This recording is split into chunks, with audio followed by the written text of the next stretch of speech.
It is the golden age of Greece, a unique window of time that gives birth to Western ideals of beauty, science, art, and a radical new form of government, democracy.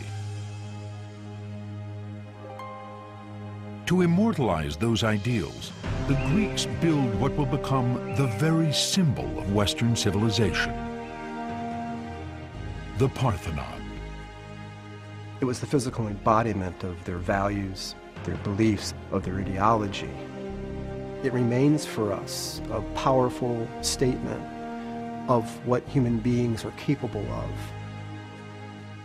But today, solving the secrets of how the ancients designed and engineered the Parthenon has taken on a new urgency. For after 2,500 years of being ravaged by man and nature, the building is in danger of collapse. Hidden behind its columns, a rescue mission is underway. The team must take apart, repair, and reassemble tens of thousands of its pieces. And although the Parthenon appears to be geometrically straight and made from interchangeable parts, subtle curves make each piece unique, varying by fractions of a millimeter. The quality of the engineering work and the precision is unmatched, even from us today. The restoration team has taken over 30 years and spent well over $100 million restoring what the ancient Athenians built in just 8 or 9 years. It is clear today's technology can only take the team so far. To rescue the Parthenon, these modern architects, stonemasons, and archaeologists must unlock the engineering secrets of the ancient Greeks. Up next on Nova, Secrets of the Parthenon.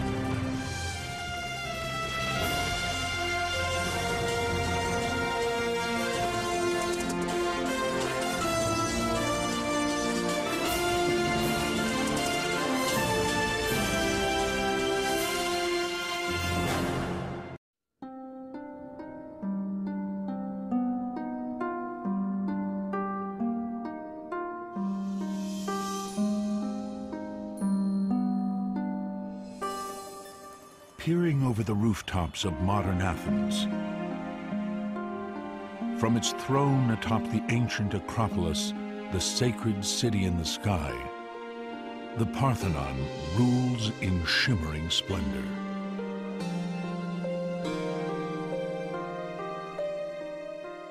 Even in its present form, a stark marble ruin, the Parthenon is revered as an icon of Western civilization. Its shapely, muscular columns, crowned with majestic capitals, are the very symbol of the classical world. Its height and width define perfect proportions. Its original sculptures have been looted and lusted after for their beauty. And if imitation is the sincerest form of flattery, the Parthenon reigns as the most copied building in the world. From the French Parliament to the US Supreme Court, to banks, museums, and countless buildings that aspire to convey wealth, culture, and power. The Parthenon remains an enduring symbol. It was built to glorify Athens, but has taken on a much greater meaning. Despite the destructions of time and man, it still represents the highest level of human creativity. But as magnificent as the Parthenon is today, it is a shadow of its former self. 2,500 years ago, the Parthenon was built as the crowning achievement of classical Greece. It towered on the Acropolis, at the center of a complex of temples and altars, vividly painted and adorned with statues of mortal and immortal greats. The most prominent sculpture stood inside, A 40-foot-high gold and ivory statue of Athena Parthenos, the patron goddess of Athens.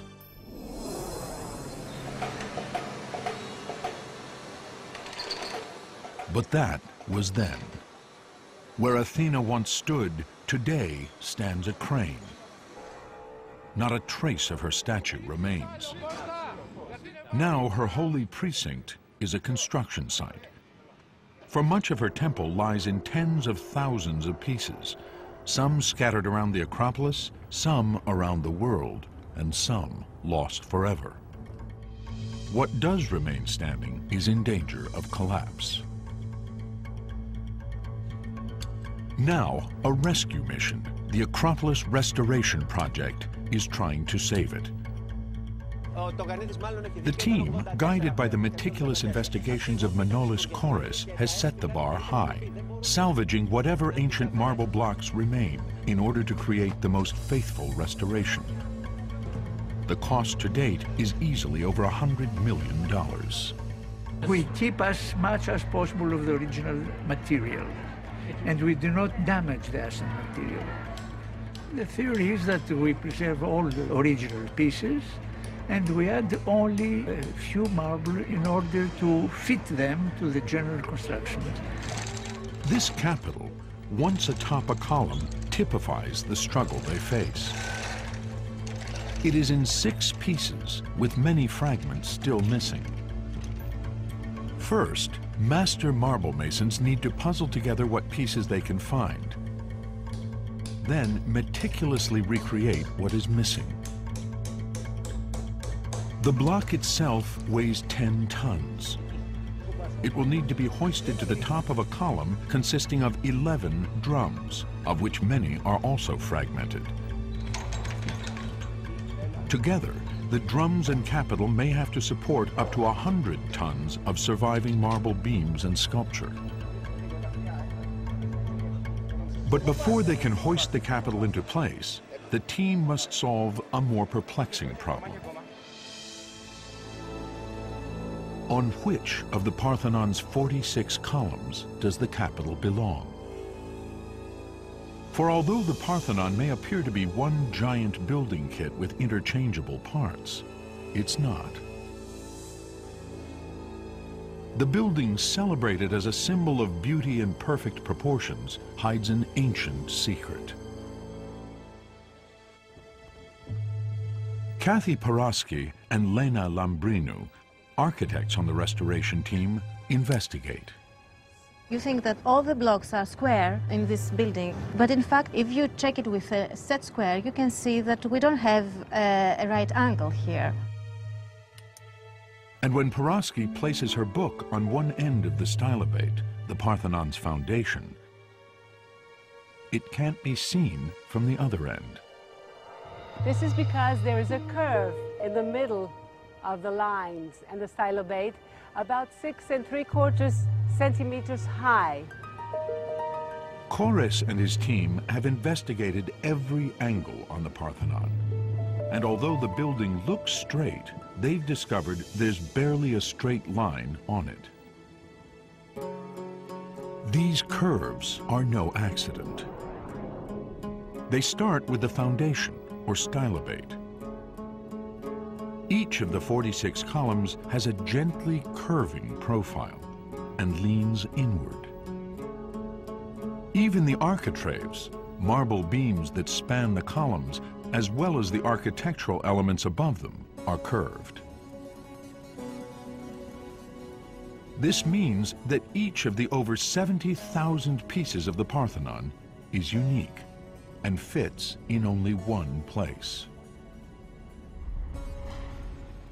And the difficulty of fitting the pieces back together is compounded by the Parthenon's history.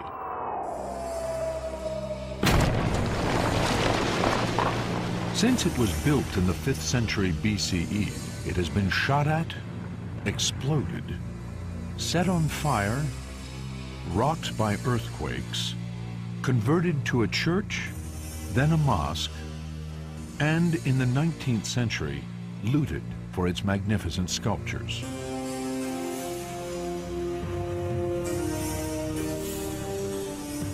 To make matters worse, at the beginning of the 20th century, the Parthenon was subjected to catastrophic restorations. More recent damage was done in the 1900s by the restoration team putting in these iron clamps. They rusted and expanded, cracking and destroying the marble. In addition, the early restorers put column drums and whole blocks back in the wrong place. Before the restoration team could even start, they had to correct these mistakes by taking apart, block by block, much of the Parthenon.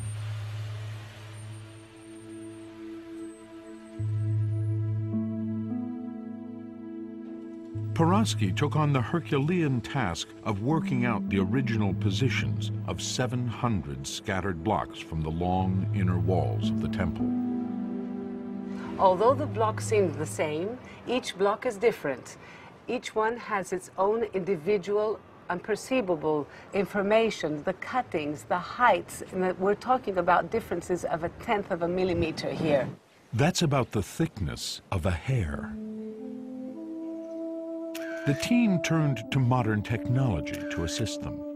Each stone, like everywhere on the Acropolis, was ID'd and entered into the computer system.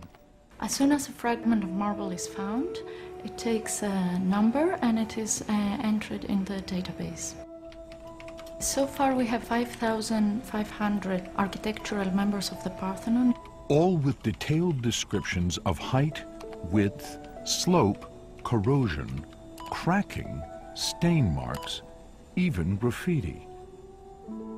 By mapping these variables, Paraski and the team hoped to reconstruct the two inner walls. We found about 52 criteria we could give maximum to one block of the wall. If you measure all the constructive elements, you have about 52 criteria. So we thought, let's try to put it on a computer program, to press the button and to see if we have a result. But the puzzle proved too complex. Mathematically it was working, but we didn't have any result. In the end, to put her wall back together, Paraski had to draw each stone onto a card, and with the help of detailed measurements, shuffle them around. So the final decision was made by eye. It took 5 years to identify the position of around 500 of the pieces.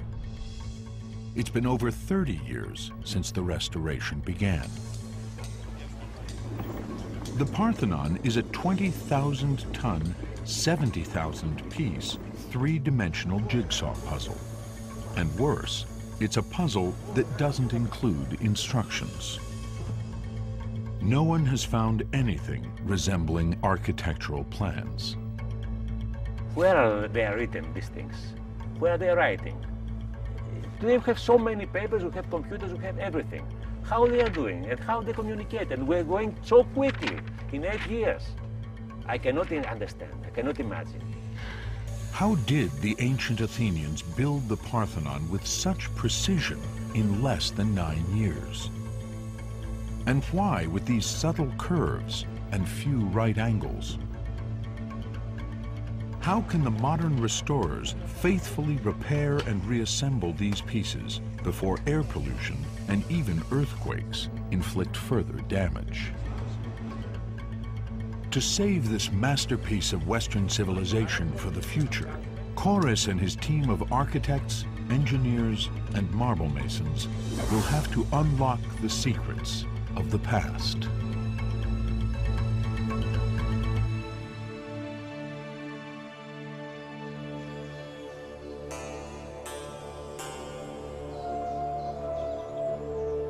The Parthenon was the greatest monument and the greatest sanctuary in the greatest city of classical Greece.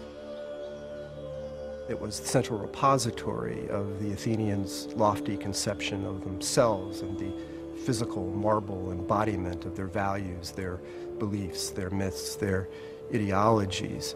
It was as much a temple to Athens and the Athenians as it is to their patron goddess, Athena Parthenos.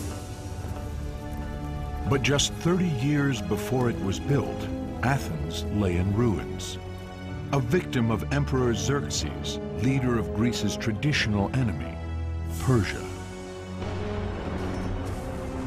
The Athenians rally the rest of the Greek city-states and, with a series of heroic military victories, drive out the Persian invaders. With the foreign threat neutralized and nearly 200 cities across the Aegean paying into a mutual defense fund, Athens grows wealthy. It's now 450 BCE, and a former general emerges as leader, Pericles.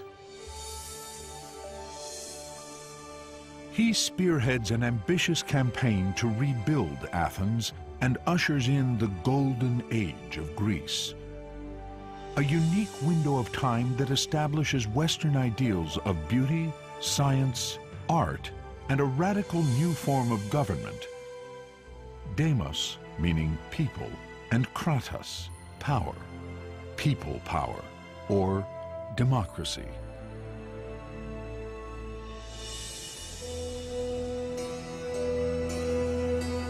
This is the area of Athens just beyond the Acropolis where male citizens came to vote. We think that during the 5th century, the assembly would have comprised about 30,000, perhaps up to 40,000 male citizens. Mid-5th century Athens was a golden age because of the constellation of powerful intellects who gathered there. Socrates studies philosophy here. Hippocrates, considered the founder of modern medicine, according to later traditions, visited Athens. Herodotus, father of history, and Thucydides write detailed accounts of this time. Theater especially flourished. And this was a time of Sophocles and Euripides performing their wonderful plays to the public in these theaters, including this particular one, the Theater of Dionysus, on the south slope of the Acropolis.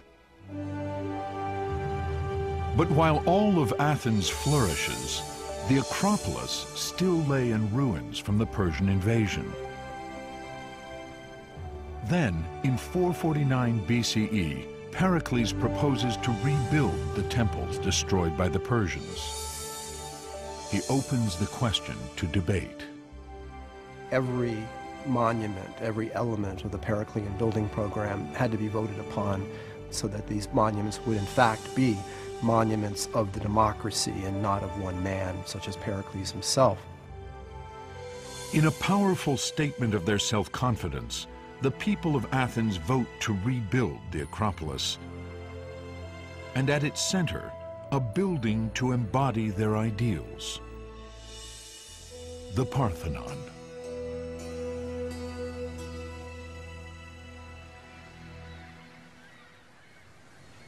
The Parthenon would be the largest building in the world constructed entirely of marble.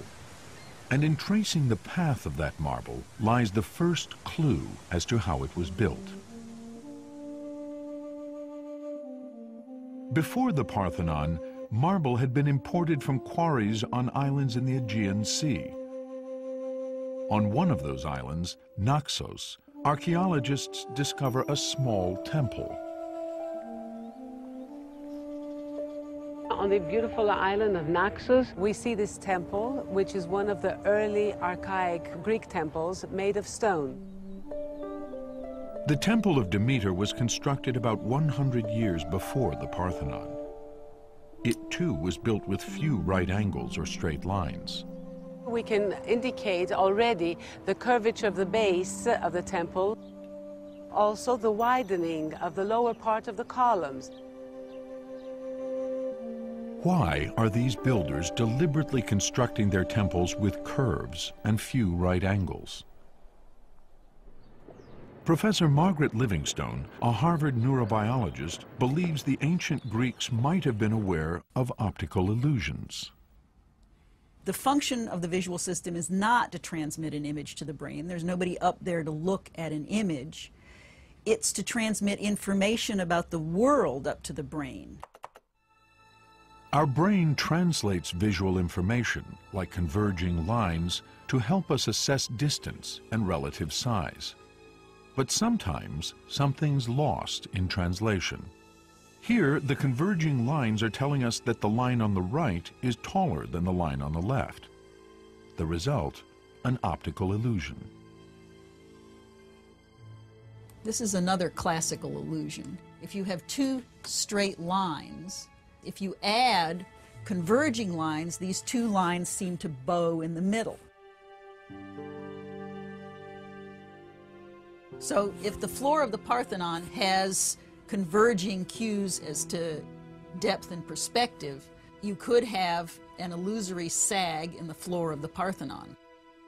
Perhaps to compensate for the illusory sag, the builders left extra marble in the middle. The ancient Greeks realized that to construct a building that appears perfect, they would have to come up with a design that tricks the eye. What they invent is a system of optical refinements. Their concern was the visual perfection of the building. This small stone temple on Naxos provides evidence of the Greeks' keen observation over hundreds of years. Here we can see the first optical refinements already experimented by the people building the temple. Here lies, literally, the DNA of the Parthenon. But even with the wealth of Periclean Athens, it was too expensive to bring so much marble from the islands to the mainland. Fortunately, the Athenians discover a rich source of marble 11 miles from the Acropolis. The Pentelicon quarry became one of the largest and deepest marble quarries in the world and is the source for the restoration today.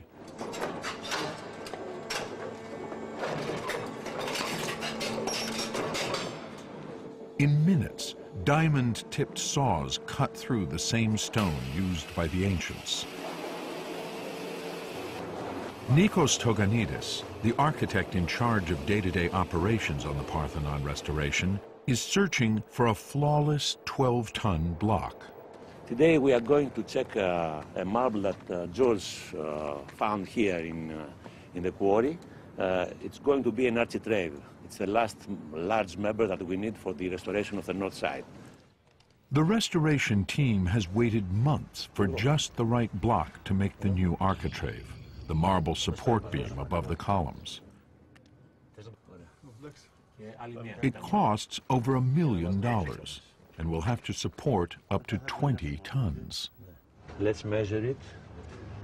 Let's see if we have the length of the marble that we need. It seems perfect, except for a hidden vein, which could compromise its structural integrity. If there is the problem, then the sound is quite different. Για χτύπατα από πάνω, Γιώργο. Τον ήχο.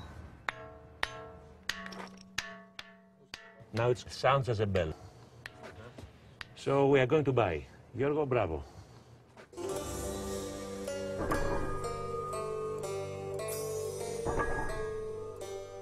At the time of Pericles, teams of quarrymen extracted an estimated 100,000 tons of marble from Pentelicon.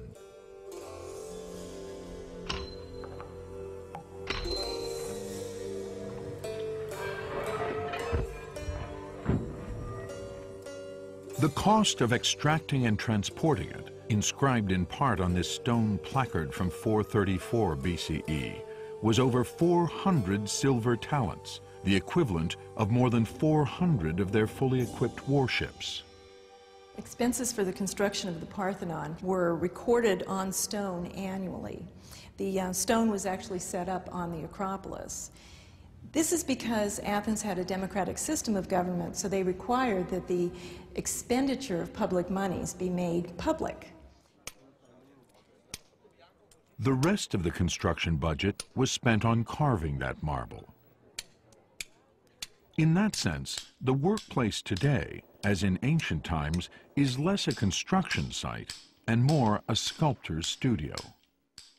We have, in some cases, to form a new drum from 100 different pieces. That is a very, very difficult work. Here, the restorers recovered a part of an original capital, but were missing the pieces to fit around it. They had to carve them by hand from the newly quarried Pentelic marble. They start by making a plaster cast of a missing piece. Then they use this ancient mason's device called a pantograph to record the three-dimensional shape of the cast and transfer it point by point to the new marble. It's a very traditional technique. Even the Romans were using the same device to copy the sculptures in antiquity. Once a new piece is completed, they can join it with an old. But will their new piece fit?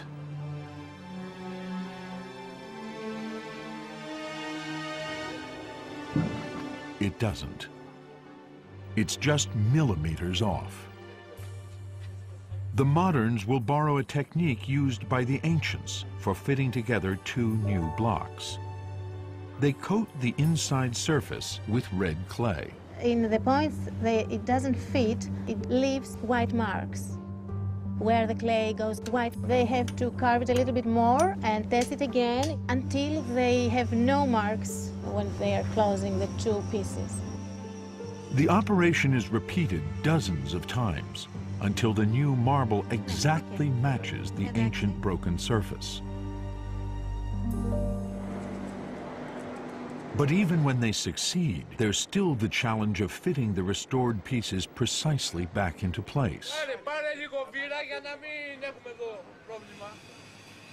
After months of painstaking work, drum number 14192 doesn't quite make it.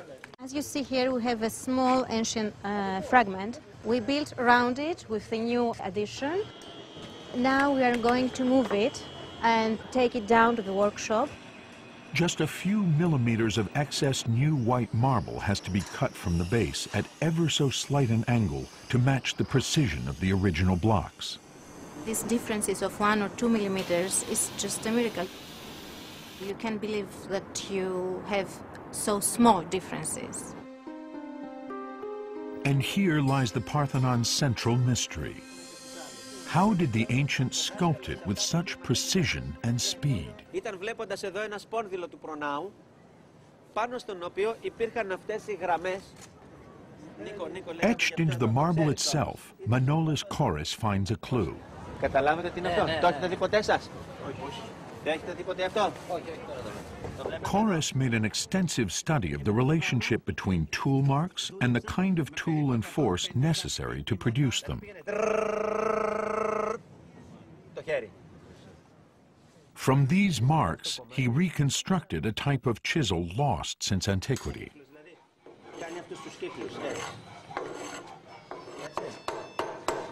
The marks led Koris to identify a range of tools that reflect centuries of expertise in metallurgy, enabling the Greeks to produce sharper and more durable tools than we have today.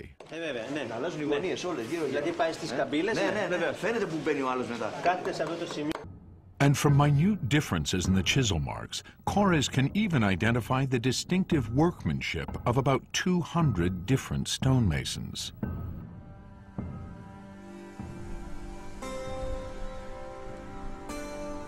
They were recruited from throughout the Greek islands and would have had many different systems of measurement.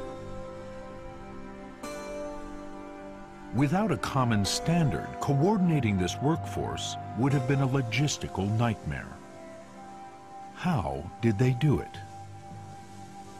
One answer lies on the island of Salamis, not far from Athens.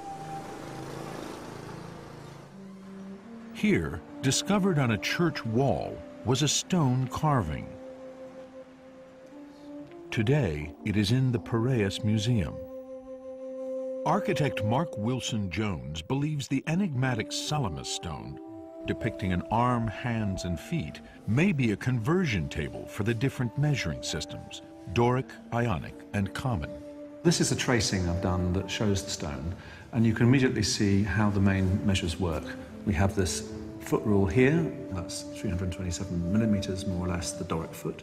And here you have a foot imprint that's roughly 307 millimeter long foot, which we tend to call the common foot. And there are in fact other feet. For example, this dimension here is one ionic foot.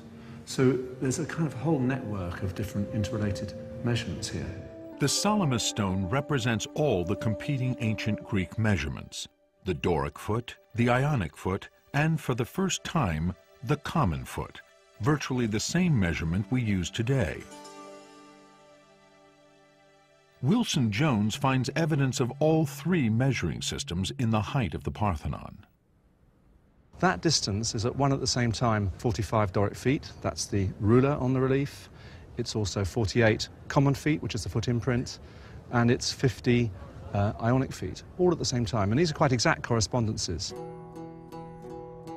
So the Salamis stone may have provided a simple way for ancient workers from different places to calibrate their rulers and cross-reference different units of measurement.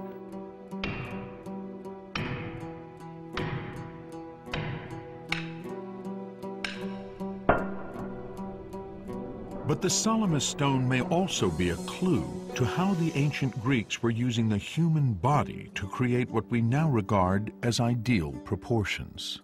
What's extraordinary about this is that at the same time as being a practical device, it's also a kind of model of theory, architectural theory. That the perfect ideal human body designed by nature is a kind of paradigm for how architects should design temples.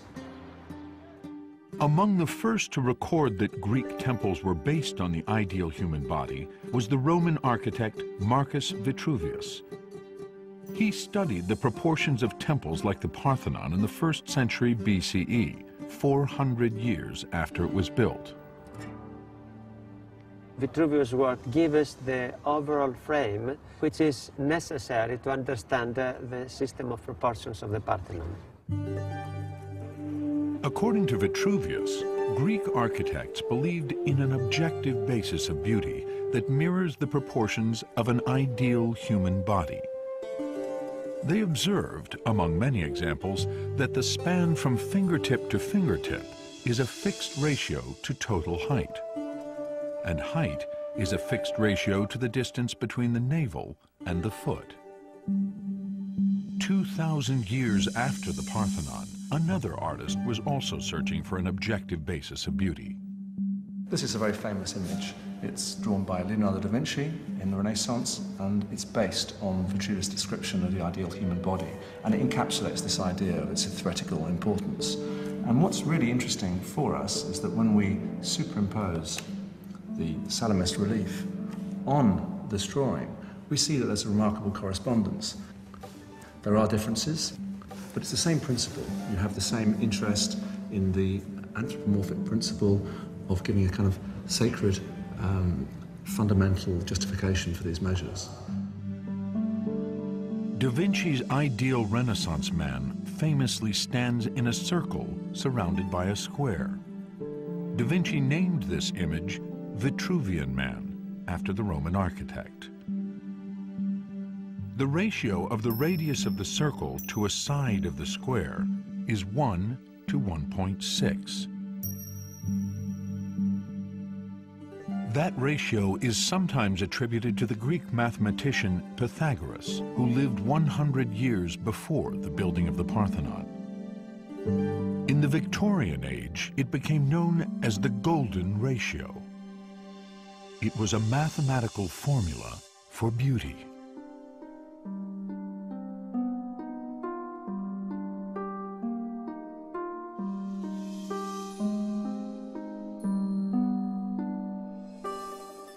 For centuries, many scholars believed the golden ratio gave the Parthenon its tremendous power and perfect proportions. Most notably, the ratio of height to width on its facades is a golden ratio.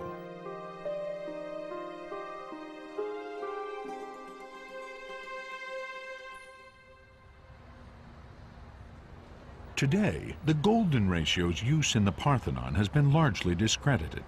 But Manolis Korres and most scholars believe another ratio does in fact appear in much of the building, The width is, for instance, 30 meters and 80 centimeters. The length is 69 meters and 51 centimeters, the ratio being 4:9.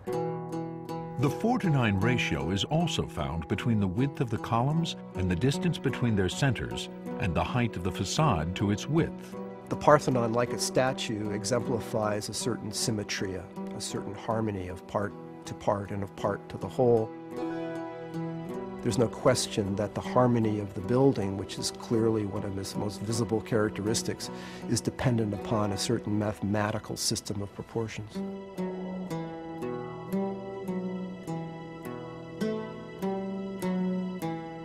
For the Greeks, there was nothing better than a design based on the coming together of measures, of proportions and harmonies and shapes. It's rather like an orchestrated piece of music in which the harmonies of the various instruments are sort of fused together in a wonderful, glorious, orchestrated symphony. With something like the Salamis stone's use of the human body as units of measure and the idealized human form to define perfect proportions, the Parthenon literally embodies the words of the Greek philosopher Protagoras, who lived in Athens during the construction of the Parthenon. Man is the measure of all things. But proportions and principles do not a perfect Parthenon make. Next station, Acropolis. Kathy Porosky has been commuting to work on the Acropolis for 10 years. Acropolis. In all her time on the Parthenon restoration team, she's still amazed at one particular achievement of the ancients: their precision. We have a joint on the step of the Parthenon, which has been so thin, it's like 1/20th of a millimeter, thinner than a hair. Further up, you cannot detect the joint at all. And finally, probably due to an earthquake, a crack starts from one block and continues to the other, and the two behave as one. This is the level of precision that the restorers need to match today. Their reconstructed column drum number 14192 was taken down because its base didn't fit. To achieve the required precision, they use metal smoothing plates, a technique based on ancient stone plates found on the Acropolis.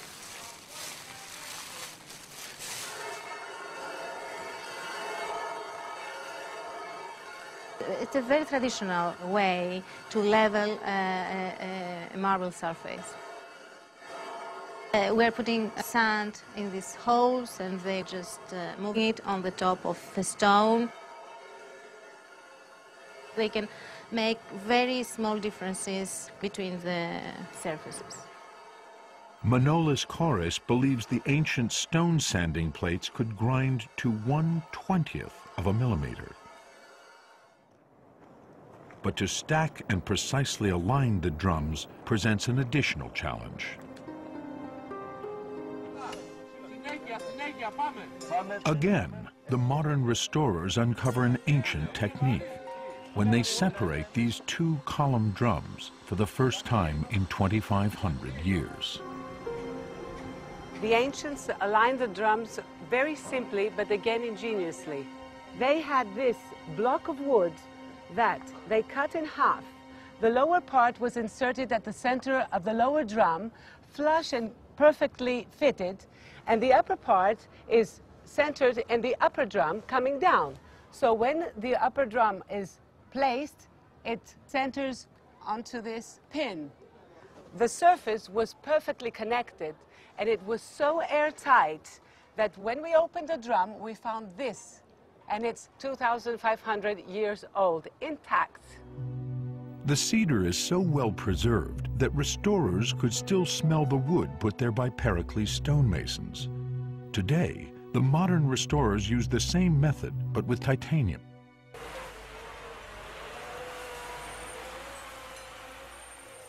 But even though the restoration team has solved many details of the ancients' engineering secrets, they are still at a loss to answer the larger question.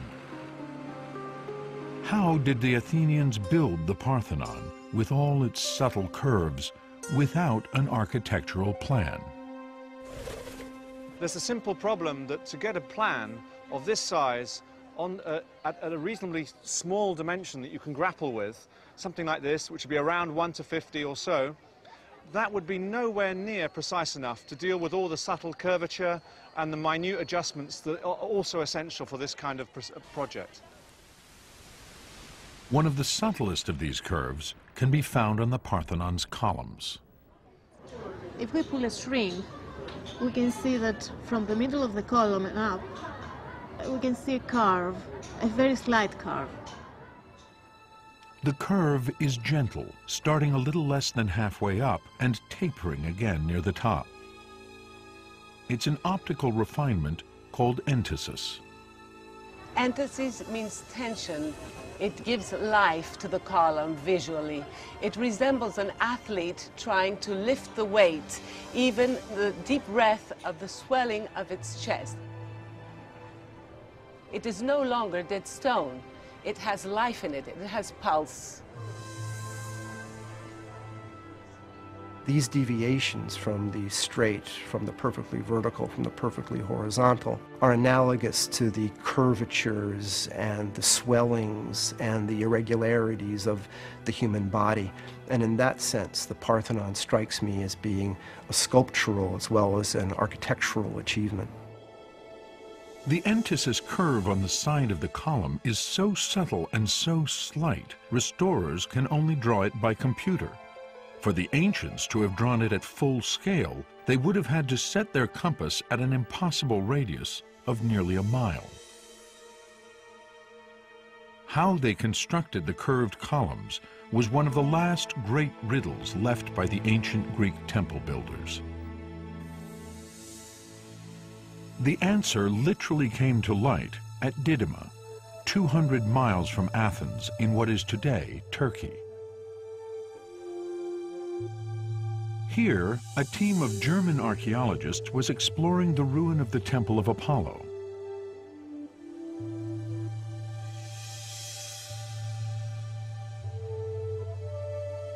Built at the time of Alexander the Great, 150 years after the Parthenon, it was the biggest Greek temple ever conceived. 120 columns, each one more than twice the height of the Parthenon's.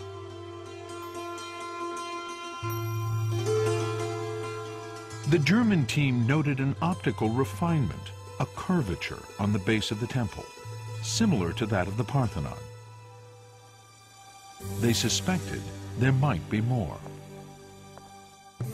Traversing the tunnel to the temple's sacred inner sanctum, open to the air, Lothar Hasselberger waited for his eyes to adjust. Coming out of the darkness of the tunnel into that wide marble hall is a blinding experience. What then, to my surprise, came up were regularly incised horizontal lines, and I found them interesting enough to at least keep them in mind in order to return at a time when everything was under better light conditions. So I was left wondering. At the mercy of the sun, Hasselberger would have to wait for just the right time of day for the light to reveal more of the mysterious lines. There's a golden time each day when the sunlight comes just about parallel to the surface. It was worth the wait. Coming back, again under better light conditions, it was a kind of revelation because I realized this is a full-sized vertical section of a column, the very one at the front of the temple. At just the right place in the temple of the sun god Apollo, at just the right time of day, he discovered what might be the answer to the riddle. An almost invisible, scaled-down version of the subtle entasis curve of the columns. This template represents a squashed column. Because it is impossible to draw the curve of the column in full size, the Greeks scaled down the height of the column by a factor of 16. Now, they had a curve that could be drawn with a large compass-like instrument. But the genius behind the template is that the width was not scaled down. So each horizontal line is still the radius of a full-scale column. Now, all a stonemason need do is set his compass to any line of the template to get the diameter of any corresponding point on the column. This simple scale drawing was a key reference for the stonemasons at Didyma as they carved one column drum after another. Greek stonemasons were so experienced in creating optical refinements like entasis that they may have been given relatively little guidance. The inscribed template survived at Didyma because the temple was destroyed by an earthquake and remained unfinished. But at the Parthenon, such lines probably disappeared when the walls were polished at the time of completion. Parthenon was finished. The marble surface is smooth and polished, and with it went what we assume were the construction lines of that temple.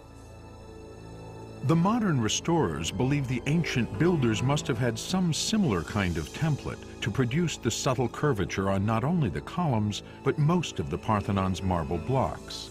The key problems are these amazing refinements, the curvature, the inclination, and so on. But once you've got them established, once you know with these blueprints exactly where you're going, then you can proceed down the length of the building and across the front by repetition. So once they get going, they can get going at considerable speed.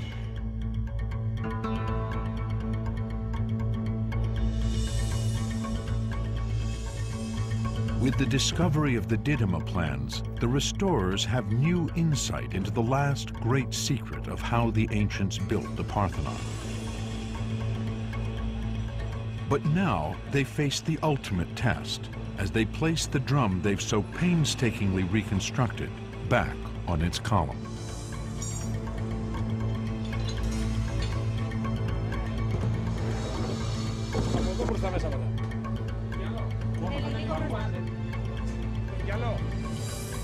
With all its curves and angles, will this new column drum fit?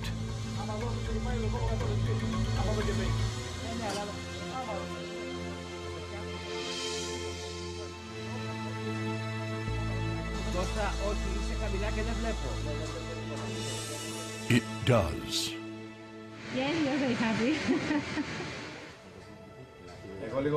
The restorers now need only apply a finish sanding to the most distinctive feature of the columns, the fluting. The crowning achievement will come with the placement of this 12-ton capital on top of the column shaft. For Kores and the modern restorers, this finished marble is more than just another piece of the jigsaw puzzle.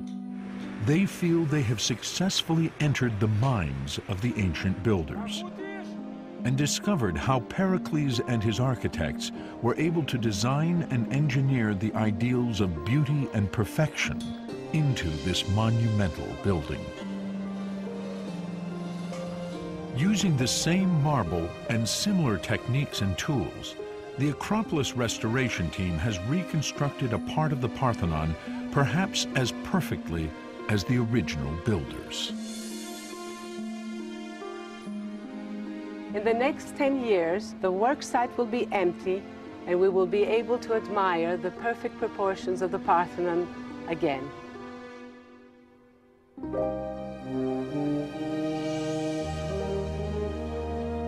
The Parthenon was completed in 432 BCE. As the ultimate expression of Athenian ideals, the temple is adorned with mythological battles of victory. Justice over injustice, civilization defeating barbarity, order prevailing over chaos.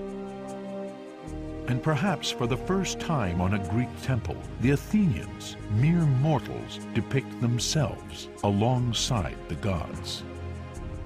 And so if the human beings, if the Athenians on the Parthenon frieze are elevated near the rank of gods, the gods are represented in a way that makes them human, and the difference between gods and mortals, between Athenians and the Olympians, is not one so much of kind as of degree.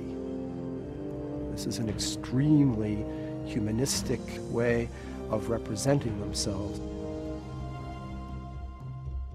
But the temple and society that built it would not last. Just 1 year later, Pericles goes to the citizens of Athens for funds to equip an army against the threat of Sparta. To pay for it, he suggests they could, if necessary, strip the gold from the great statue of Athena. Soon after, Pericles and a third of the city die from the plague. Athens is crushed by the Spartans, who turn the Parthenon into an army barracks. For the next 2 millennia, the Parthenon would be abused by Romans, barbarians, Christians, Muslims, Turks, with the final insult coming in the 18th and 19th centuries, when Europeans rediscover classical Greece and, out of reverence, plunder much of its remaining sculptures. The most famous of which, the Elgin marbles, are in the British Museum to this day.